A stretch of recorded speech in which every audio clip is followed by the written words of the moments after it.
પડે છે તારાથી તે થશે નહીં। ધ્રુવજી કહે છે હું ગમે તેવો નાનો છું પણ મારો નિશ્ચય અડગ છે। હવે હું પાછો ફરવાનો નથી। મારે તો ભગવાન નારાયણના દર્શન કરવા છે। જો આ જન્મે મને ભગવાન નહીં મળે તો તેને માટે હું બીજો જન્મ લઈ।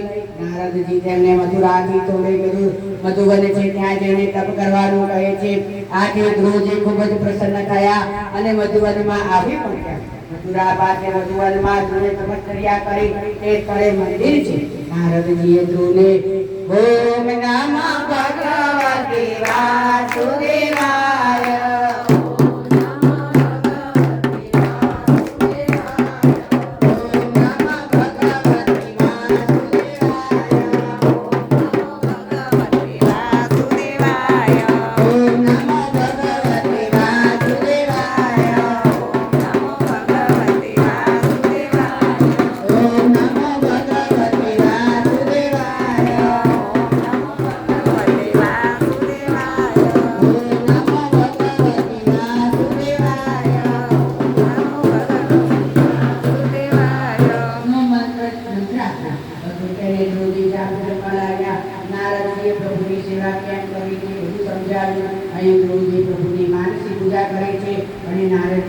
आशीर्वाद आपे छे के 6 मास में तमने प्रभुना दर्शन थशे। ध्रुवजी कोई सामान्य व्यक्ति न हती। पूर्वजन्मમાં ભગવાનનું ધ્યાન કરતી વખતે ભૂલ થઈ હતી। આજે પ્રભુના દર્શન 6 માસમાં થવાના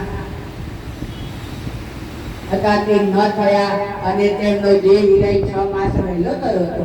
માટે પૂર્વના પુણ્યના લીધે બીજા અવતારમાં 5 વર્ષની ઉંમરે ધ્રુવજી આવી પછી તપશ્ચર્યા કરે છે। ધ્રુવજીને બધી વાતની શિખામણ આપીને નારદજી આ બાજુ રાજા ઉત્તાનંદ પાસે આવ્યા। ધ્રુવના ગૃહ ત્યાગથી રાજાને પણ બહુ પશ્ચાતાપ થયો। નારદજી પધાર્યા એટલે રાજા વિનંતી કરે છે કે ધ્રુવજી પાછા આવે એવો કોઈ ઉપાય બતાવો। નારદજી રાજાને ઉપાય બતાવે છે કે હે રાજા, તારે જો તારો પુત્ર પાછો જોઈતો હોય તો 6 માસ સુધી તું ઉપવાસ કર અને હું જે મંત્ર આપું તેનો 6 માસ સુધી જાપ કર। રાજાએ હા કહી તેથી નારદજી રાજાને ભગવાનના નામનો મંત્ર આપ્યો।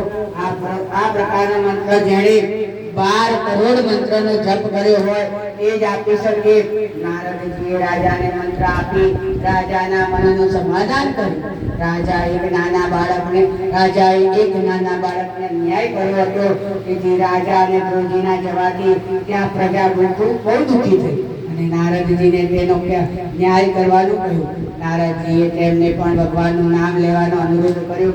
ધ્રુવજી નારદજીની સૂચના અનુસાર ગયા। પ્રથમ મહિને 3 દિવસે, બીજે મહિને 6 દિવસે અને ત્રીજે, ચોથે અને 9 દિવસે એક વખત જમે છે। 5મે મહિને ધ્રુવજી 15 દિવસે